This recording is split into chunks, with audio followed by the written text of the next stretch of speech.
Welcome to the Ladies in Leadership podcast. This has been a dream of mine for a very long time, and I am so excited to finally be launching it today. I love to say that I come from a long line of strong Jewish women, starting with my grandmother.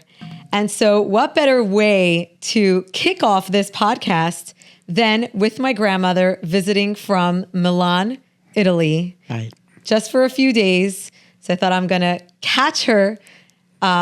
She has some of the most incredible insight and a lot of passion. And I think that this will also give all of you a bit of insight as to where I get my passion for being a strong Jewish woman.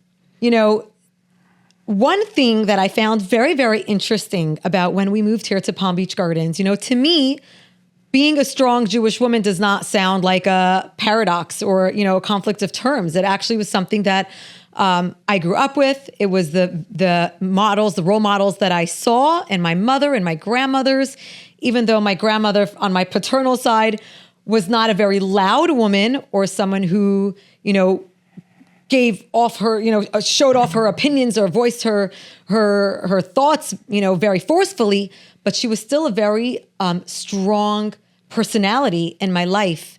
But once I moved here to Palm Beach Gardens, where maybe observant women aren't so plentiful over here, and people would ask me about being a Jewish woman, they found it to be, a conflict of terms that oh yes, in observant Judaism, that women are second-class citizens and that we, are relegated to the other side, as they like to say, in shul. Subservient. That in shul, the how did they say, barefoot and pregnant in the kitchen all the time. As I tell people, yeah, I might be pregnant pretty often. And you might find me in the kitchen pretty often, but I'm definitely not barefoot. For anyone that knows me. But that they say, in shul, they come to synagogue and they see that the men and women are sitting on separate sides. And right away, their first thought is, why are women sitting on the other side? And I always look at them and I say, on the other side? I'm on the side. Everyone else is on the other side. Like, where do you go where you feel like you're on the other side? You have to have a very, very low self-esteem to feel like you're on the other side. No, clearly I am on the side. Everyone else is on the other side. And, very often people think they're asking me this, like they're the first ones in the world to come up with these ideas, But I think that it comes from a very secure place of confidence in knowing what our position in Judaism is, and specifically as a Jewish woman. And as I love telling people, I am a Hasidic feminist. That I am a feminist, but it's probably very different to the way most of the world views feminism. And I know that you have some very strong views as to what the way the world sees feminism as opposed to the way we do. I'll tell you something, Chana. As you were talking, I was seeing my parents. My parents were Russian immigrants to America. My father, a Hasidic, religious, observant man. My mother, also very observant woman. This would be the typical couple that you would think where there would be this division between men and women, and the men are the superior and the women are... I had none of that when I was growing up. I saw my father and mother as two equals. It never even occurred to me that he as a man had more authority than she as a woman. He was a very strong man, and he had no problem helping my mother in the kitchen when she needed help. He was a very strong man, and he had no problem even diapering one of the children. We were 3 brothers and 3 sisters. We never, ever, ever felt that because we were feminine, that we were anything less important than the men, than our brothers. Our parents never, ever gave more attention to the boys than to the girls. And so I grew up in an atmosphere of, I had absolutely no idea what it meant to be subservient, or to have how do you say it, when you feel inferior to somebody else. I didn't have any of that. And then when it was time for my schooling, all right, I was born in Chicago, but then we moved to Pittsburgh, and in Pittsburgh, there was only a Hebrew school for me up till 8th grade. Then I was sent to New York to continue. And there again, I went to a religious girls' school where we were shown how important we were as women. Of course, today you have to be able to define what a woman is. We had no problem defining it. We knew it because we were living it. No one had such a question even. And we were taught, and we realized that the position of the woman in Judaism is so great, is so important. The men are so dependent on it because it's we that are the mainstay of the house. It is we that are bringing up the future generations. And that attitude that we're going to be giving to our youth, that's the attitude that they're going to be growing up with. And that's what we're going to look like in the future. So again, all this, you were saying you call a Hasidic feminist. I'm always saying that I'm a Hasidic feminist because I was just recently thinking about this. All right, let me just give you a little bit of my history. I'm a very young 85-year-old, okay? When I was not yet 20, the Lubavitcher Rebbe, Rabbi Menachem Schneerson, in 1958, sent my husband and me. My husband was 6 years older than me, a very Hasidic man, beard, black hat, the typical. He sent us to Italy. This was 14 short years after the Shoah. The Holocaust. The Holocaust, right. And the Jews that we encountered then in Italy, these were all survivors. A lot of them didn't have any family. They had gone through, I don't have to tell you, you know it yourself. In any case, they were living with the idea that the way they lived before the Holocaust and the way they're living now after aren't compatible. It's a different world now. And so when this young rabbi, my husband, and I came, and I was an American girl, we came to Italy, at first they couldn't figure us out. Because to them, the rabbi was always in the temple. The rabbi's wife, the Rebbitzin, was always in the kitchen. And here this 20-year-old, I wanted to start a school. I started a day camp. I started an overnight camp. And I was having lessons in my house for young women. And they couldn't figure us out. They couldn't understand that this was but to me, it was all so natural. It was so normal.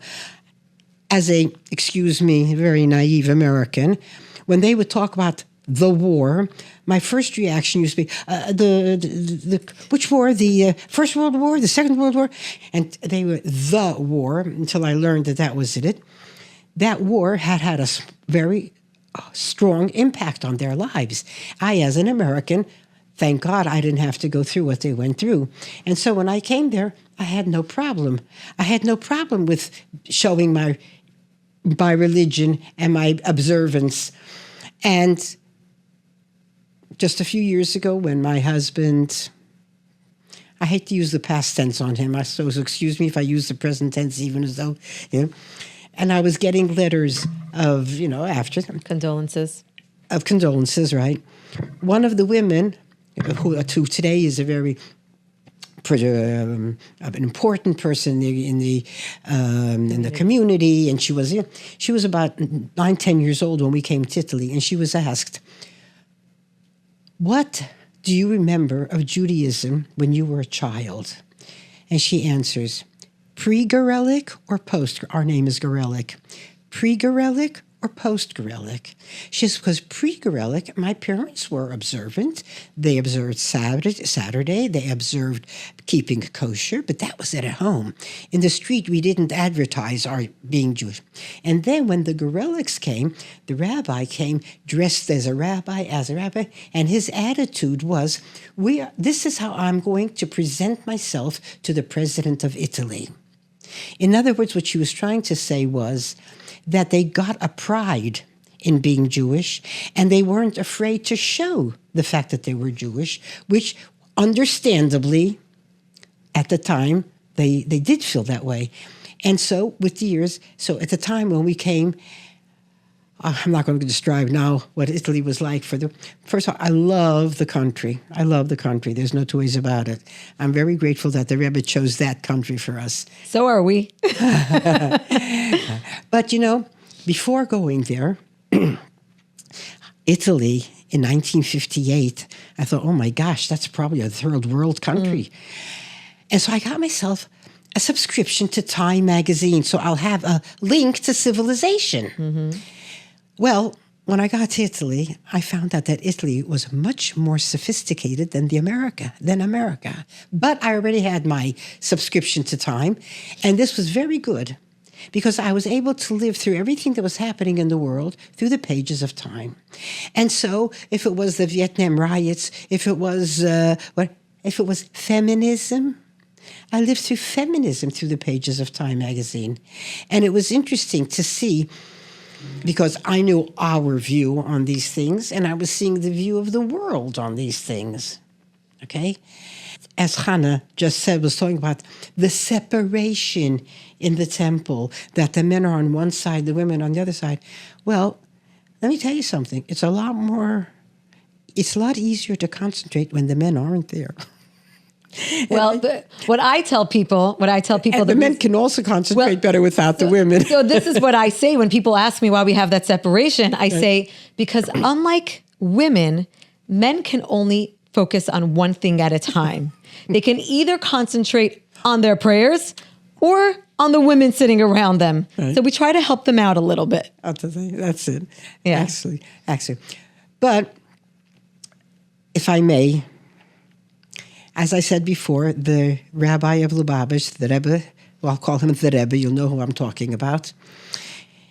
I call him the biggest women's liberator in history. Because when the women's liberation movement started, and now I'm taking from an article in Newsweek in 1990, that's already 30 years ago, more than 30 years ago, an article in Newsweek. And I have all these articles, I pull them out and I keep them. And then I show them to my students. And the article was, The Failure of Feminism. And the woman that's writing it, she's not a Jewish woman, okay? The woman that's writing it says, feminism didn't liberate the women. It liberated the men. Now they don't have to take care of the women anymore, okay? And another sentence in there that really got me, because I have this whole thing. I have a seminary of girls that are 18 years and older, and I talk a lot about marriage the Jewish way, the observant way. And she says, I left what could have been a good marriage. Now she realizes, had she put some effort into it, it could have been. But then at the time, this was the thing, and she left him, and she says, I took my 2-year-old child and the first edition of Ms. magazine and thought I was going to make it. And meanwhile, she says, in the years that have passed, my ex's companions keep getting younger, and I can't even find a companion. So it's not as though feminism really liberated the women as though they thought that was what it's going to be. But what the Lubavitcher Rebbe did, I tell you, he sent us to Italy. We are called emissaries of the Rebbe, shluchim, emissaries. We are not the only. When there is a convention of emissaries today, we have 6,000 men coming together. But you know what? There's also a convention of the women emissaries. And the same thing happens. Just as the men go to New York for a weekend and leave the women home with the children, and they're there, and they have these beautiful sessions from Thursday to Sunday, Monday. Well, you know something? After 2 months, the women have the same thing. Yeah. And the women, a lot of them, yes, come with infants in their arms because the men can't nurse them, so they have to take them with them. But the men stay home and take care of the children, and not one of them complains and says, "What? I'm not staying home," because the women are going to their convention. Absolutely every advantage that the Rebbe gave to the men, he gave to the women. Everything, like I said, all right, just to start off, I say, when the Rebbe sends an emissary, he doesn't send a man and the woman, the wife, to take care of his laundry. He sends a male, do you know what a male is? Rabbi. Male and female. He sends a husband and a wife. Husband and wife on equal terms. Each one of them is an emissary of the Rebbe. She is no less an emissary than he is. But she is also a mother. She is also a wife. She's also probably a teacher or a principal or a directress, and has a lot of things that are going on under her direction. And in this case, in this vein, I would like to add something else. In general, in the secular world, when a husband and wife each has a career, if the wife's career is more successful than the husband's, there's a big probability that they are not going to stay together. Because most men can't live with that, knowing that their wife is more successful than they. And many times, if not always, but many times, it ends up in divorce. In Chabad, it's the perfect arm. It's the opposite, complete opposite. The men love when the women are successful, because more successful the women are, the more successful the men are. And so the husband and wives in Chabad, especially the emissaries, they work together. A team. They're in it together. They're a team. And many times, I mean, I know even in my case, very much so, my husband used to push me to the front, you know. I should be in the limelight. Many times when I describe our relationship or our being in Italy, I say, "Oh, I started the day school, the first overnight camp. I started the first day school. I started the first seminary. We used to travel all over the world making speeches. I was brought to world-renowned speaker. To every continent. My dear friends, every single thing I did, every single speech I made was successful only because I had my husband's complete involvement in it. I would tell him, I remember getting once to making a speech. In the Tanya, which is a book of learning, in the Tanya, in the introduction to Tanya, it says, and I go on with my speech, you would think who knows what. I never learned Tanya. I didn't even know it had an introduction. I certainly didn't even know what was in the introduction. But when I told him what I had to speak about, he gave me the essence. And then I would elaborate on it, yes. And the same thing when I started the camp or when I started the school or whatever it was, I was always able to do it because I knew I had these strong shoulders in back of me supporting me. And it was really true teamwork. It was.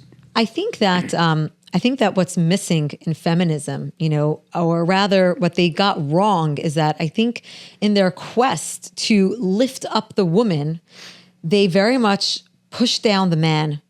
And I think that this is something that's very, very misunderstood in the sense that for a woman to be a strong, if you want to use the word powerful, influential, leadership, you know, woman, it doesn't mean that she needs to put anybody down. And really, we were created as a team, and we're meant to function as a team. And one of my favorite lines about women is that women weren't created to do everything a man can do. Women were created to do those things that a man cannot do. Because that's really our purpose on this earth. God created men, God created women. If we were the same, why do we need two of us? Right?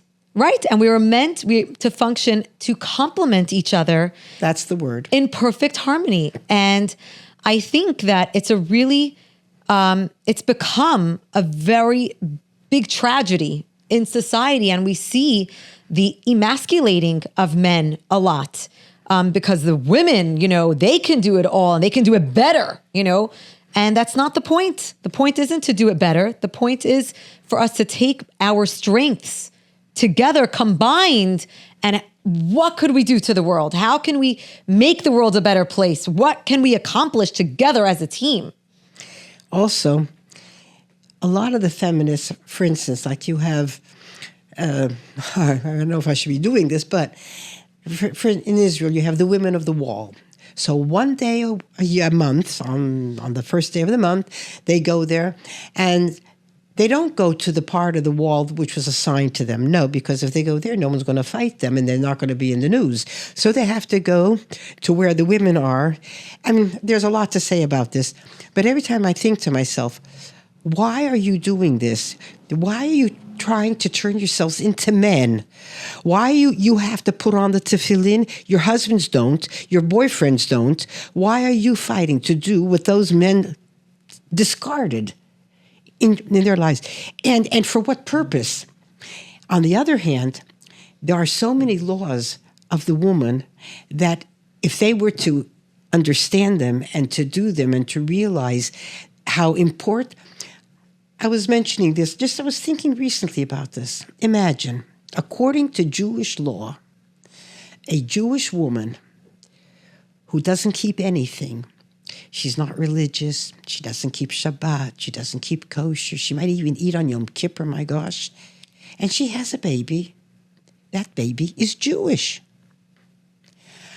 A Hasidic man with a nice long beard and very religious and so on, but married to a non-religious woman, a non-Jewish woman, and they have a child. That child is not Jewish, no matter how observant and religious he is. Does anyone stop to think of this? The power of a woman, that she can transmit her Judaism without even realizing it, without even understanding it. And her child is a Jew. That child, if it's a girl and she wants to become, or a boy, it makes no difference. If she wants to become a nun, or he's still Jewish. Right. That child is Jewish. A Jewish woman has such power that she can transmit her Judaism to the next generation without doing anything and without being anything. And the man, he can be the most religious, the most observant, the smartest, the greatest. He cannot. But nobody thinks about that. And nobody realizes the greatness of the woman. And again, as I said before, if men and women were the same thing, then why do we need two of them? It's because they complement each other. The Rebbe also gives a very beautiful example. He says, a person can't live without their mind, and they can't live without their heart. Does it make them equal? No.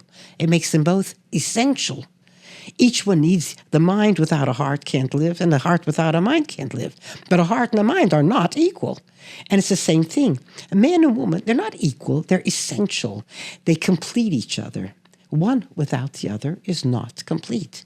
Either one. The man isn't complete without a woman, and the woman is not complete without a man. It reminds me when we were first married. We were married a few years, and we were renting our house. And I also had a housekeeper. I had a few babies, like very, very close in age. So we weren't that just married, but it was years ago. And I had a few babies close in age. So I had a housekeeper who was also / nanny who helped me. And my husband would say to me, we were really struggling at the time to keep up with our rent and with all of our bills, our expenses. And he would say to me, what's more important, the rent or the housekeeper? And I would say to him, what's more important, pants or shoes? I won't make you pick. You don't make me pick. They're just as important. This is not a conversation. Yeah. But one of my favorite lines of yours that you've repeated from when you turned 80, actually. And one amazing thing about you that people often repeat is that you have no problem sharing your age, which the truth is, I don't know why anybody would. I think it's such a blessing. Each birthday is a blessing, and we're grateful for it. The alternative is not better. So Baruch Hashem, as we say, and to many more happy, healthy years. And may you come visit us many more times. But I remember you saying that I think you had just turned 80, and you were talking to somebody in the back of the shul. You were talking to a couple, and they were getting ready to daven for their services. I had accompanied my husband to shul for the afternoon services. He was ready in his latest years. And I sat near him because I didn't want him to be alone. And then the men started to come. And when there were 10 and they could start praying, I left the men's section and I went into the women's section. So the next day when I went to seminary and I'm talking to my girls, I said, girls, I just turned 80 and I'm still a distraction. If I'm in shul, the men can't daven. Okay? And I really, really appreciated that comment so much because I think it really shows where this confidence comes from. Where people, will ask me, oh, don't you wish, you could put on tefillin? Don't you wish you could be more like the men? By the way, you can if you want to, eh? There's no problem with it. But these people don't want to put on tefillin because you have to put on tefillin. Because if you want to put on tefillin, you have to put them on every day. You know what? I was talking to a boy not long ago. He says, women are complaining why they can't, and I'm complaining, why am I obligated to and you're not? Okay? They never think about that. The men that do it, it's an obligation. And every single morning, except for Shabbat and for festivities, but every single morning they have to get up and put those tefillin on. And that's the reason why women are not obligated in these mitzvahs, because it's just not practical for a woman who has all these other responsibilities on their heads to have to be in shul a certain time every single day. But I like that. Why am I obligated and you're not? Oh, I thought, you know what? That's good. I'm going to use that one for the feminists. Meanwhile, my husband, who leaves to mincha, the afternoon prayer, now they do it at it's 7:00 at night or whatever. He goes to shul. He tells me he's doing his shalom bayit. Shalom bayit means peace in the home, but he does his shalom bayit. Shalom bayit. I say, yeah, sometimes I also want to do shalom bayit. I'd also like to leave this behind for, a couple hours and come back to finding everybody asleep and everything taken care of and, all back in order. Each one of us has those things that are pertinent for us. And again, I'm not going to go into the subject, but, also the laws of marriage. As I said, I have a seminary of girls. They're from 17 to 19 years of age. And I talk a lot about marriage. Now, I don't know if you know, but there are a lot of laws pertaining to the relationship between a husband and wife. I never say between a man and a woman, because a man and a woman can't do anything ever. Right. Only a husband and a wife. Right. Okay. So I say there are a lot of laws. And sometimes it can seem, a bit oppressive. What are all these laws and everything?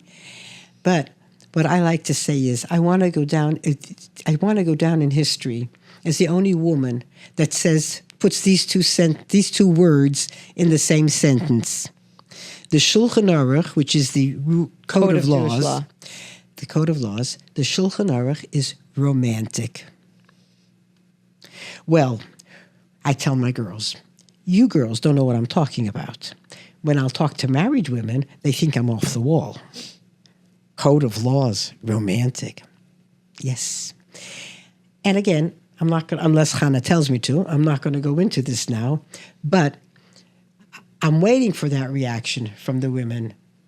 And I say, give me a chance. And I take the words from the Code of Laws. I don't change one syllable.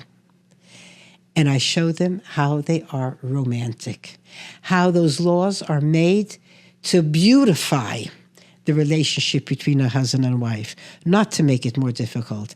Now, I'll be very honest with you. When I first got married, and I had to do these things, and there are a lot of laws, et cetera, et cetera. I remember lifting my hands and saying, God, what were you thinking when you made these laws? Well, just to clarify what you mean about those laws is that there are certain weeks of the month that a husband and wife can't have any physical contact. Right. All right. It's very explicit. It's very explicit about the relationship between the husband and wife when they are permitted, when they are allowed to have a physical relationship, and when they cannot have a physical. So you say, what? A husband and wife? There's a period of time that they can't? Well, my dear friends, talk to when you're going to that's slipping my mind.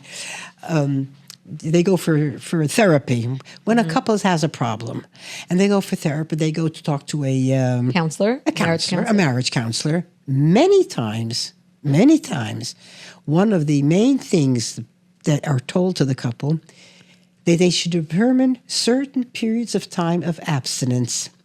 Because, anything that you can have anytime you want at a certain point gets boring.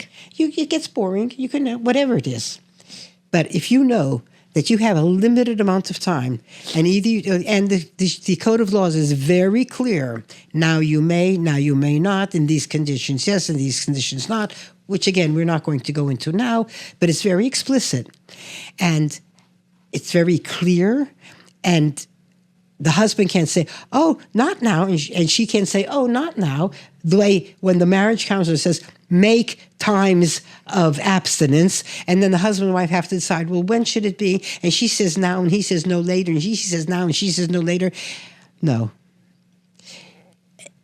When our Creator created the world, and He created man and woman, and He created the different religions, etc., He was not thinking of burdening us. He was thinking of making our lives more beautiful. And if we could only learn to see the laws of our religion, how they beautify our lives, how they beautify the relationship between a husband and wife, and also the relationship between parents and children.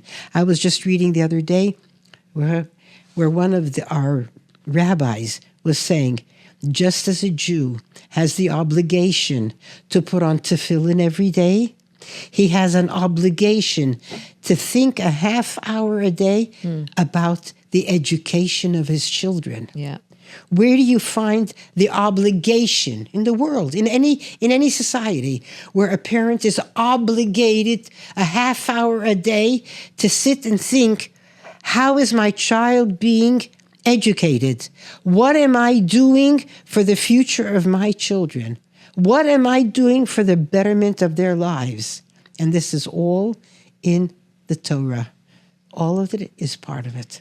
I actually remember also kvetching to my mother about these laws when I first got married and thinking like, do me a favor. And I remember she said to me, she said, you know what?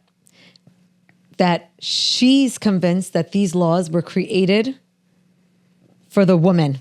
She said, because she told me that she spoke to a friend of hers who was not observant, and she was telling her about these laws and how there's the 2 weeks on, 2 weeks off, or whatever, roughly. And this friend said to her, that's unbelievable, because sometimes a woman just needs a break. And I'll never forget those words, because I remember thinking, say it again, a woman? Oh, sometimes a woman just needs a break. She needs a break. And, men have different needs than women. And what's really important about the way that a Jewish marriage functions is that it functions on the needs of both sides of the marriage, because a woman has specific needs, and those are more emotional and it's more about spending time and more conversation and more. But if it was up to the men, there would be very little of that. But because we have this these couple weeks of abstinence, as you say, it gives the woman a chance to get her needs met. And it's very interesting, because when you look at it from the lens of it being actually a gift to the woman, you actually see it in a completely different way. But I was also thinking, a big challenge that we... Excuse me. No. Yeah. A big challenge that we often will encounter as, the rabbi and rebbitzin in a place like Palm Beach Gardens is that very often men... Or Milan, Italy. Or Milan, that's right. Is that men will want to shake my hand, women will want to shake my husband's hand, and it's very, very hard to explain to them that... Chana, can I interrupt you, Absolutely, please? always. One of my grandchildren, who is also the rabbi somewhere, they were having some, I can't tell you exactly what the affair was, but there were officials there. And I think the mayor was a woman. So everyone of the delegation went and gave a hand to the woman, the mayor. And when it was his turn, he said to her, "I'm sorry that I can't give you my hand. I salute you with all my heart, but from when I'm married, I only give my hand to my wife. My wife only gives her hand to me." And she looks at him and she says, "I wish my husband would say that." Yeah, Okay? absolutely. So I think that... When you say something and you mean it with all your heart and you're being so truthful about it, and it's the right thing, because, I'll never forget, I remember reading an article in Time magazine, actually. Today, a kiss. What's a kiss? Right. Everybody kissing everybody, So this article is about how she has to turn her head this way or this way so that when she gets the kiss from whoever it is she's getting it doesn't land where she doesn't want it to land. It was a whole article, but I was thinking, gracious Lord, I don't have that problem. Right. I don't have to worry about that. And people, a kiss.